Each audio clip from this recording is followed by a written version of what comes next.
He was writing in his own blood, 4 words carved into the riverbank. They looked in the wrong mountains.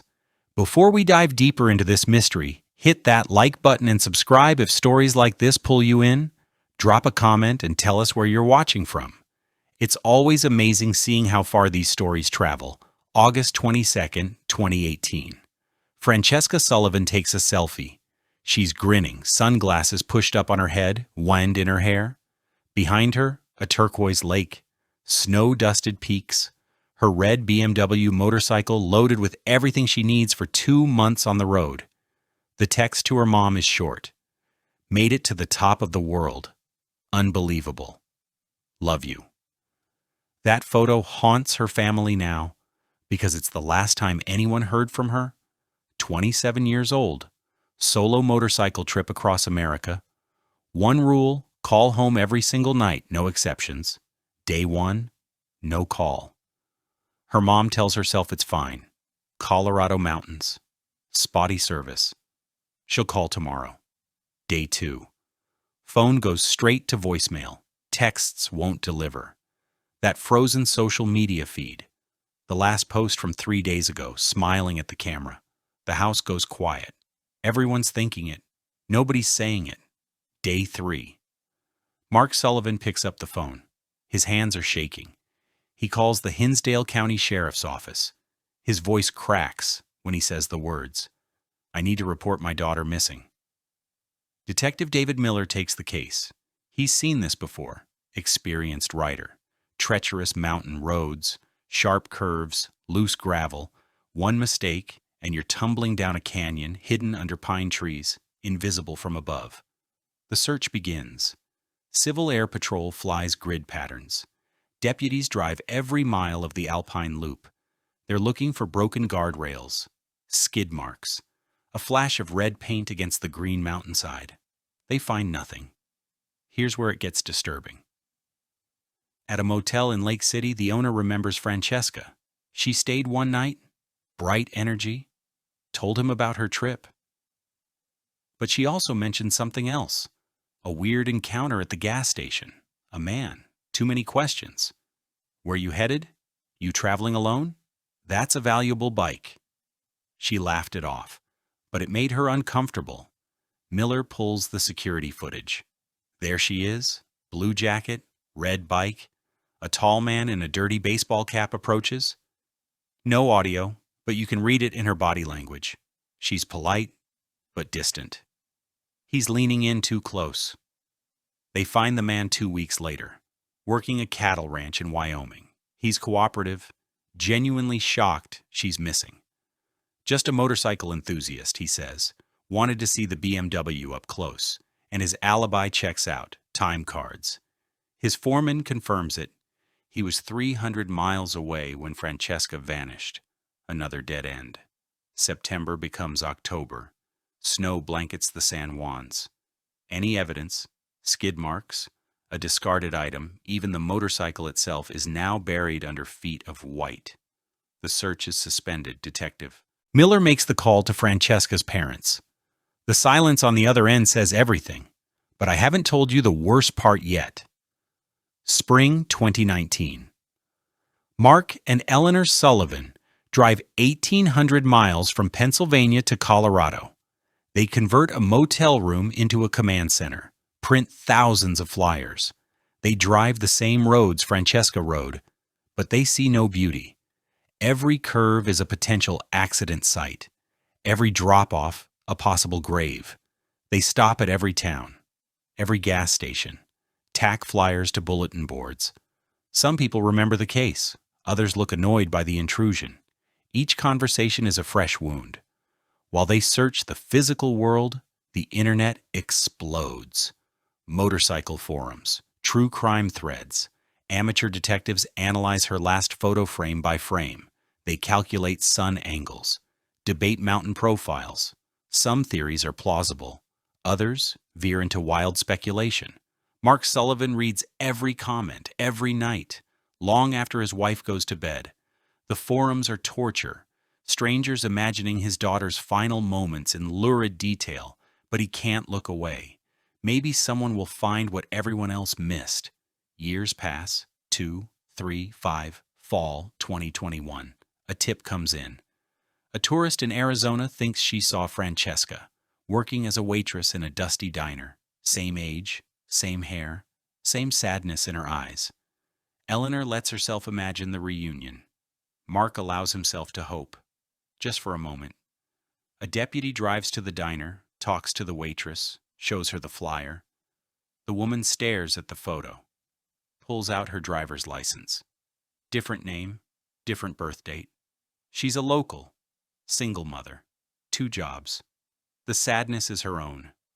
The phone call to the Sullivans is brief, not her. Another dead end.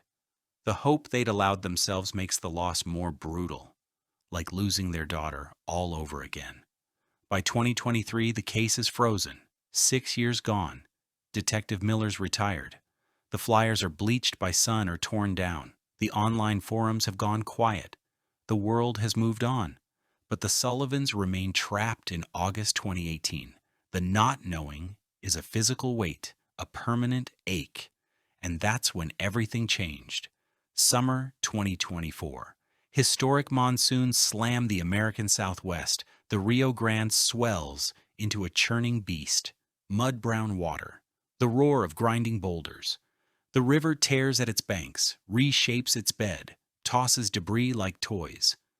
A few days after the flood peaks, kayaker Ben Carter surveys the changed river. He knows every inch of the Rio Grande Gorge, but something catches his eye. A flash of unnatural color wedged in driftwood against the bank. He fights the current, gets closer. It's a motorcycle, faded red, handlebars sticking out of mud and silt. But here's the thing, there are no roads for miles, only sheer cliffs rising hundreds of feet on both sides. A motorcycle in this spot means one thing, someone put it there. Carter calls 911. His hands are trembling. The next morning, a state police helicopter descends into the gorge, rotor wash whipping the river into a frenzy. A diver goes down, works beneath the surface, attaches lifting straps to the frame. The helicopter climbs. The cables go taut. For a moment, the bike resists. Then it breaks free with a great sucking heave. It emerges from the river, a monstrous, dripping thing, mud streaming from every crevice. Officers wipe away the grime, find the vine plate, read the numbers aloud. The dispatcher comes back, her voice urgent, positive match. 2016 BMW registered to Francesca Sullivan. High-profile missing person case, filed 6 years ago, Colorado. The officers go silent. They look from the bike to the distant bridge. This isn't a local case. This is a ghost. The cold case just roared back to life. Detective Mateo Reyes takes the case. His first call is to David Miller, the retired detective who started it all. Miller listens in stunned silence. For 6 years, he's been haunted by this case. The feeling he missed something. The second call is harder. Reyes dials the Sullivans. Mark answers on the second ring. "We found Francesca's motorcycle," Reyes says gently. The silence is crushing. Eleanor's sharp breath in the background. The ambiguous hope they'd clung to, that maybe she just walked away, instantly obliterated. The motorcycle is transported to the state crime lab. A forensic metallurgist examines every inch. His report drops the first bombshell. The bike wasn't in the river for 6 years, not even close. The rust is too superficial. Aquatic growth consistent with 1 season, not 6. His assessment, the motorcycle had been in the water for no more than a year, likely 6 to 8 months. If the bike was only in the river for a year, where was it for the previous 5? The second bombshell follows fast. A vehicle reconstruction expert analyzes the damage. No road rash, no bent forks, no twisted frame from a crash. Instead, the damage is vertical, symmetrical, as if the bike landed perfectly flat from a great height.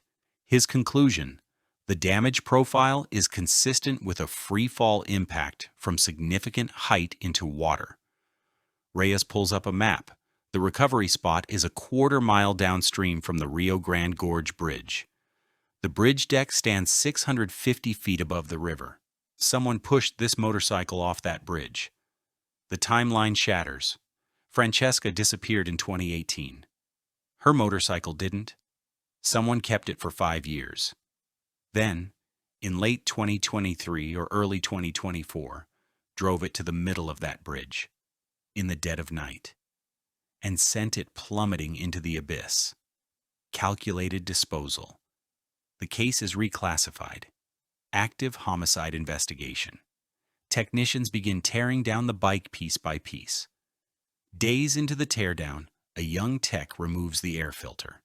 Inside the airbox, sealed, protected from the elements, he finds something. A piece of paper, folded tight, torn from a road atlas. It shows a section of rural New Mexico, not far from the Colorado border. One small town is circled in blue pen. A message from the past. The investigation pivots to that town. Teams comb the high desert for weeks. Abandoned ranches, dry arroyos, box canyons. They show Francesca's photo to residents. Blank faces. 6 years is forever out here. They find nothing. Then the river gives up another secret. A geology professor working downstream notices something protruding from a freshly cut bank. Too white, too uniform. She scrapes away the dirt. A human bone. Excavation begins. Partial skeletal remains emerge from compacted soil. Forensic analysis, female, late 20s, 5'6" to 5'8". The right clavicle shows a healed fracture, a unique, individualizing mark. Investigators cross-reference with Francesca's medical records. When she was 16, she broke her right clavicle in a bicycling accident. The break on the recovered bone matches exactly. Presumptive identification. High degree of medical certainty. The bones confirm who she was, but they can't tell how she died. No bullet holes. No cut marks. Manner of death, homicide. Cause, undetermined. The Sullivans get the call. The torment of not knowing where she was has ended, replaced by the stark certainty of her murder. She never crashed in Colorado. That joyful message from the top of the world wasn't her last stop. She continued south, crossed into New Mexico, and somewhere in that remote, sun-beaten county, she was intercepted. Her killer kept her motorcycle for 5 years, a trophy, or maybe just too risky to dump. Until finally he decided to sever the last link to his crime. Drove to the Gorge Bridge. Sent it over the edge. Believed it would be lost forever in the depths of the Rio Grande. But the river doesn't keep secrets. It only delays them. The case remains open, unsolved homicide. The identity of Francesca's killer and the story of her final days are lost to the vast New Mexico landscape, a secret the desert may never tell. Thanks for watching. That was today's story. If you enjoyed it, make sure to like, share, and subscribe for more untold mysteries every week. Drop a comment below and tell us where you're from. Your city might get a shout out in the next video. Until next time, stay curious and stay safe.